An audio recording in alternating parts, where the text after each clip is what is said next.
I'm down here today at the North Carolina site. As you can see behind me, part of what's going on is I'm distributing some potted plants to some of my friends down here, and so we've got some of these plants ready to go. We can take a look at that in a second, but that's not the main thing I want to talk about. I'm down here, since I'm down in North Carolina, I want to give an update on how some of the trees are doing down here at this site, the little food forest planting that I've got going on, the Windbreak project that's going on over here this way. It's a gorgeous day out here, cloudy. You can see I'm out here middle of the day, out in the open, no sunglasses on because of the clouds, which I really appreciate. My eyes are really sensitive to bright sunlight. And the temperature is glorious out here. I mean, I think it's supposed to get to be like 80 at the peak today, you know, in the late afternoon. Right now it's about 1 o'clock, probably about 78. And that's a really nice break from the heat that we've had this summer.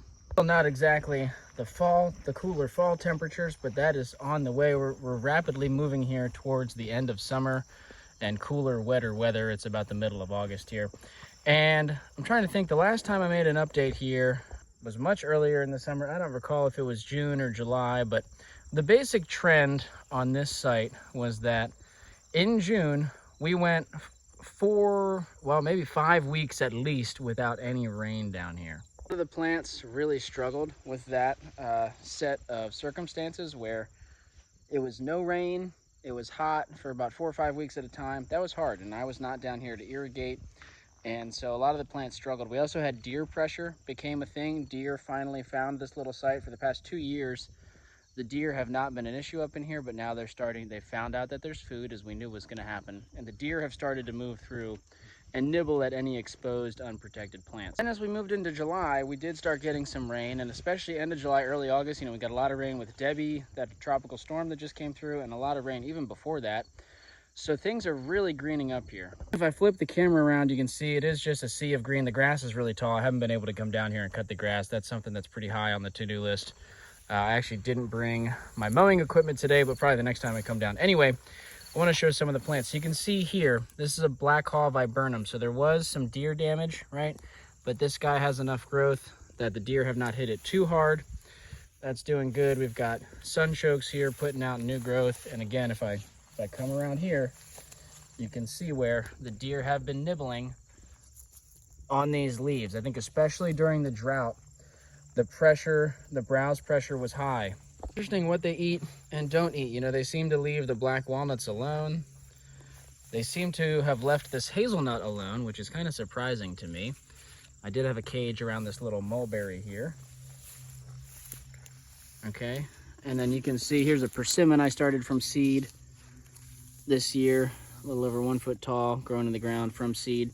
And you know, if you've seen any of my other videos at this site, as you know, if you're new, you might not know this, but for those folks who are returning, there's more plants here than I'll be able to cover in one video. I mean, I've just planted hundreds of trees and shrubs at this site. Cool to look at some of them while we're here. I'll just try to give you guys a smattering of what's going on to kind of paint the overall picture and the trends. This is a volunteer. I did not plant this. Some sort of purple coneflower looking thing, so that's really cool. Excited about that. Look at this sunchoke here. That sunchoke has got to be like 12 feet tall. And if we go over, I've talked about this guild before, which a lot of the grass has moved in, but we've got this grafted American persimmon. This is a variety called Proc. There's some Virginia creeper and blackberries that are moving in. There's a red maple that I planted here that looks like it may have been hit by either drought or, actually this looks definitely like deer browse damage. There is, I guess I did plant this. There's a peach here. Kind of didn't remember planting that there. There's this bed of black walnuts. These are all black walnuts that I sowed as seeds a year or two ago. I'm going to try to pull those out in the fall. Then we have this big sunchoke. You know, again, more of the Virginia creeper. There's a little itty bitty pawpaw down in here. It's actually the dwarf pawpaw, slightly different species. More grass. I've got some irises and things, and there's this wild plum. Despite the fact that there's grass moving in, which I kind of knew was going to happen, I didn't plant this quite dense enough to push the grass out, and I knew that when I planted it. It wasn't ideal, but again, just working with the plants and the time that I had, that looks really good. Come over here, this black walnut really struggled in the drought. I don't know if this guy's going to make it, and this is just out in the open on its own. It does have some mulch, right? So not everything here was a total success. I had another grafted persimmon here that died. It came back from the roots, so this will no longer be a grafted variety. It sprouted below the graft. All these elderberry, I'm not sure if it was deer browse or drought, but these elderberries are pretty cooked. Some of them might survive. We've got some new growth coming out on this one here. Really cool plant. This is false indigo bush. It's a shrub, nitrogen fixer, native plant, makes these little yellow flowers. And it's really cool. I like it a lot. They can be grown from cutting, although I'm finding that they're easier to grow from seed, honestly. And there's a little seedling persimmon, actually several of them, right next to it down in amongst the grass and the poison ivy. A lot of poison ivy on this site. It's just something we've got to contend with. Kind of the picture out here is the grass is still tall. You know, a lot of the plants really didn't put out a big flush in the spring because of that June drought. A lot of them lost leaves. As you can see here, there were leaves all the way down this chestnut originally, but they've all fallen off during the drought. But now that we've had rain, we've got a little bit of new growth coming out here that's looking pretty good. So a lot of these native plants are able to survive the drought once established, and most of the trees and shrubs that I've planted here have been in the ground for at least a year, if not two, and so they are established enough that they could handle that drought. It was hard on them, but most of them handled it, like this wild plum, and are still kicking. So that's one of the many benefits of working with perennials, specifically native perennials. You can see we've also got a lot of volunteers up in here, like sweet gums and things. Here's a hazelnut that I planted. I'm really wading through it, guys. Got to get out here with the weed whacker and the mower and whatnot.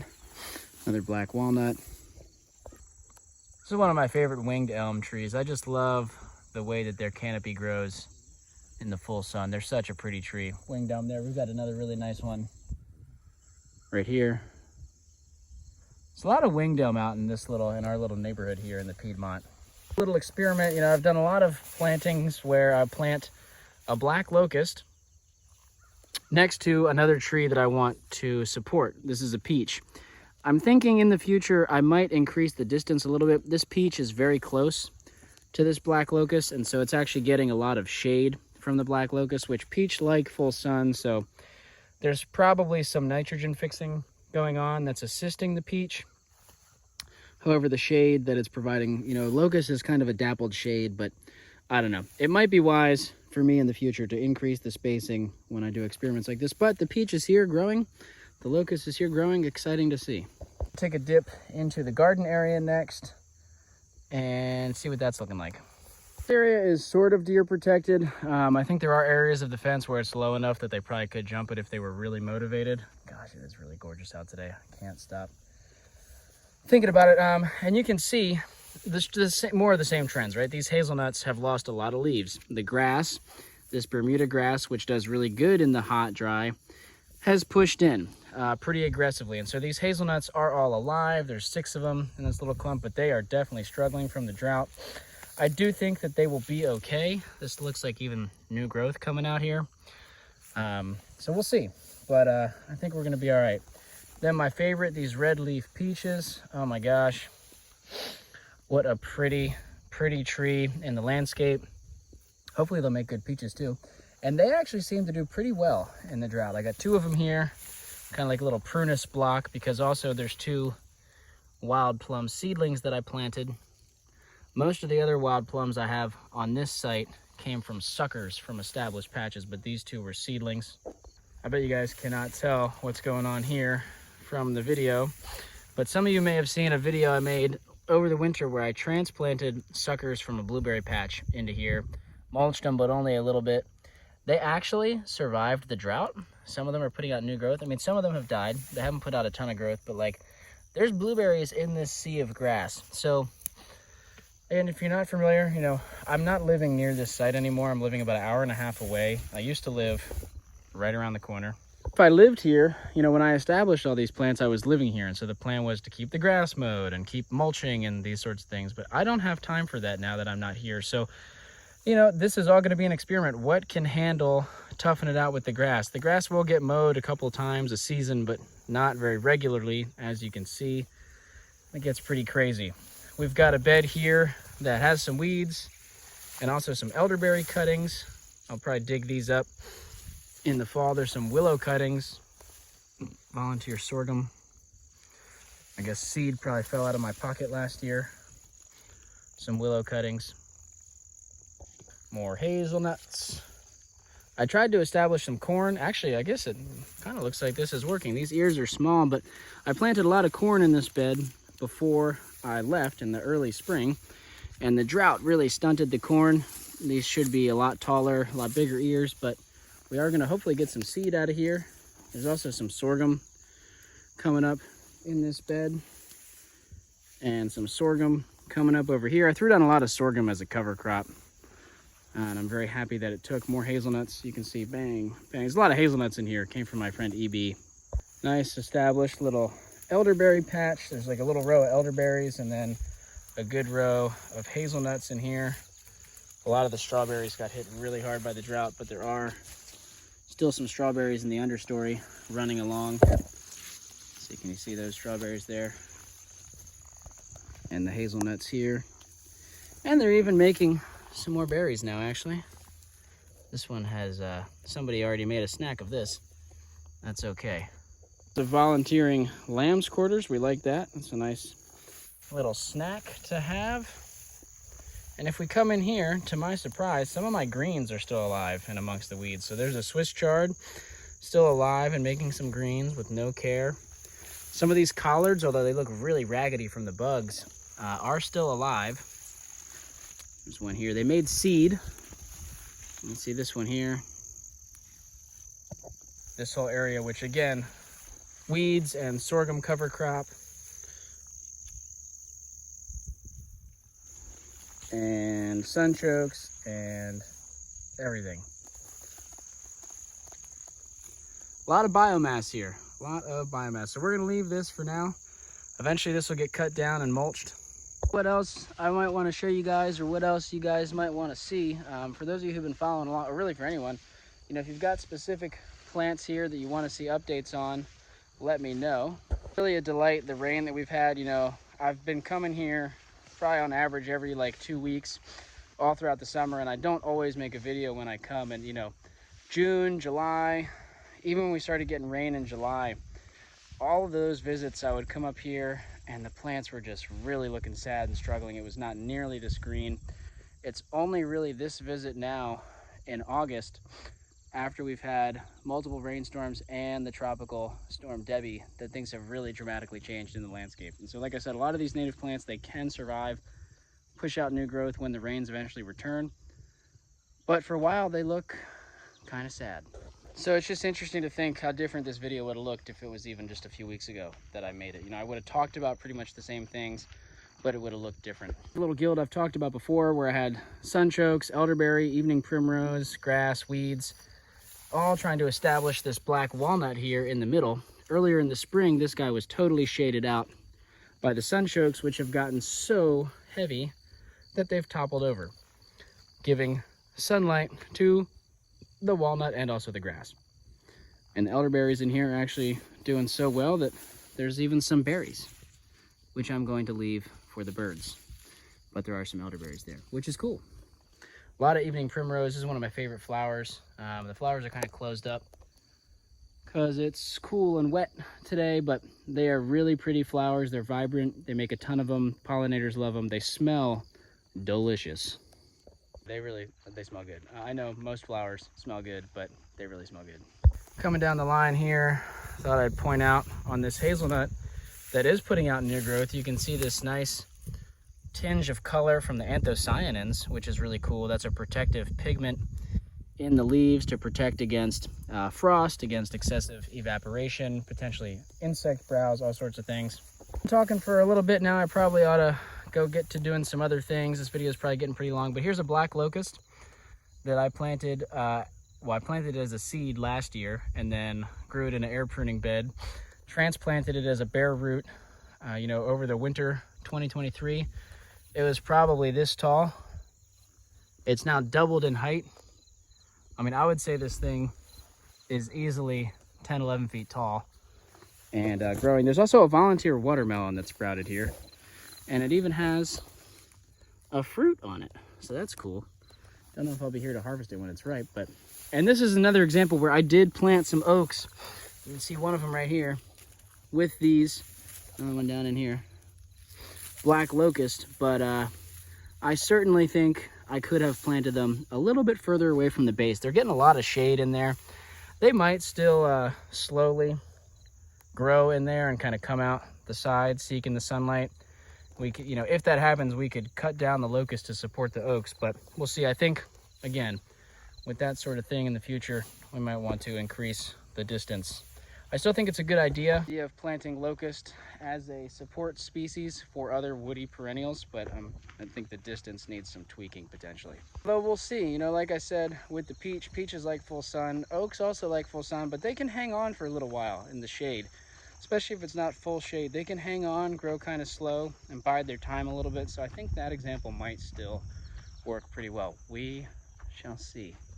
Walking past some of the potted plants I've got ready for my friend Jesse, and then we're gonna go over here, take a quick look at the windbreak. Really is just more of the same over here. The grass is tall. Many of the trees struggled, but are now putting out new growth, like this sycamore is putting out new growth. If you had seen the previous videos, there was every 6 inches or so a bare root tree along this line, and that early drought really did a number on a lot of them. There are some remnants. There's an oak in here. There's a little struggling hickory right here. Oak right here. Right, there's some more of them in here. I'm not going to point out every single one because, like I said, there was tons. Here's this tulip poplar with some new growth. We'll keep walking down the line. There's a little oak. Here's a red maple. I think if we had not had that drought in the spring, this would be looking like a dramatically different situation. Or if I had been able to put more mulch, there's hardly any mulch down. I just didn't have the time to get the amount of mulch down that I wanted. A little willow oak here next to a seedling persimmon.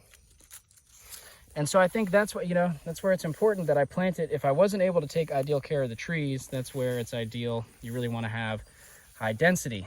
Look how much this box elder is struggling. Hardly any leaves left. Sorry, little guy. Another black locust here. There's basically two philosophies when you're planting trees. You know, you can either get the best quality tree you can, give it the best care possible, try to make it grow as fast and as healthy as you can, or you can get as many affordable trees as possible, give them very minimal care, and go for the numbers game. And so in this area, I had a bunch of extra trees and very little time. Osage orange and a hickory here. And so that was, you know, if you didn't see that video, that was the strategy. You can check that video out, establishing this windbreak, if you're interested. But, you know, overall, the larger trees seem to be doing better. You know, these black locusts are doing pretty decent. The box elders were also large, I guess, when they went in the ground. But they were all bare root, but these just happened to be bigger. But the box elder are struggling, which is kind of a surprise to me. The red maples are doing... These have been in the ground a little bit longer. You can see where a lot of them, the growth did get zapped by the drought, but they're putting out nice new red little leaves. So even with the amount of loss that we've had, I think that the density here in this windbreak is going to be pretty good. These trees are on their way despite all the challenges. So I think that's going to be it for this one. I'm up here on my disaster of a mulch pile, which is covered in this Bermuda grass, because I did not tarp it or use it fast enough. So now I've got this nice mulch, but it's going to be very hard to utilize it now that it's all covered with these grass rhizomes. But that's a story for another day. This is a fun little update for me. I hope you guys enjoyed it. Again, ask me any questions you've got about the site.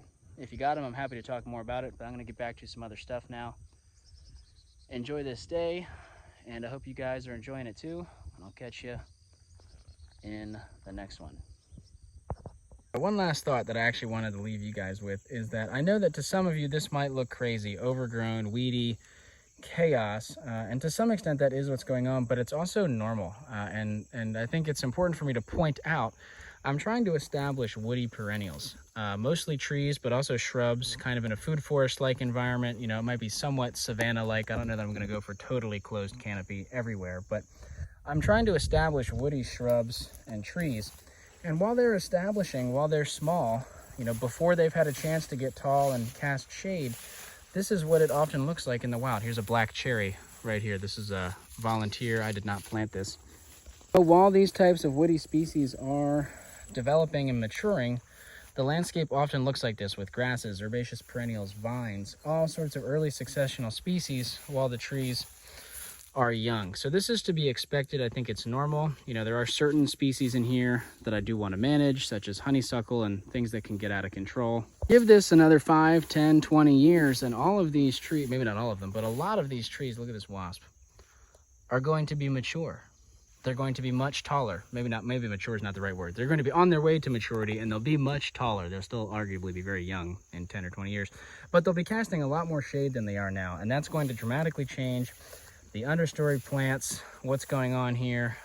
Thinking this is crazy, to some extent it is, but just keep that in mind. And certainly this could be looking different if more active management was happening, but left on its own, this is what nature looks like when she is establishing woody perennials.